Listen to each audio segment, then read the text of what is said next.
Welcome to Pindar Poetry. We hope you learned something new. You already have the sheet open, so start by confirming edit access and the exact rows or columns to keep visible. Click the header cell just below the rows you want frozen or to the right of the column you want fixed. Once selected, go to the View menu. Make sure your cursor is in the right place because freezing uses that selection. This immediate alignment saves time and avoids freezing the wrong header. Now move to the View menu to apply the freeze.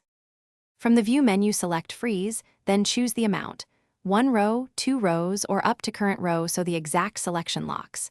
If freezing columns, pick the analogous column options.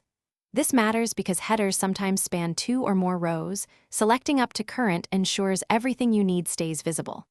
Once done, scroll vertically or horizontally to confirm the header remains fixed. If you prefer a quicker route, drag the thick gray freeze bar from the top left corner to the boundary you want. Finish by scrolling through the sheet to confirm the header is locked in place. This visual check is fast and decisive. If the header did not freeze, make sure you are online and have edit rights, because view-only or offline copies often disable freezing. Another quick fix is to use the draggable gray freeze bar to fine-tune exactly where the lock should sit. If problems persist, reload the sheet and reapply the freeze. This clears temporary sync issues and typically resolves stubborn behavior. Thanks for watching. Consider subscribing if we helped you.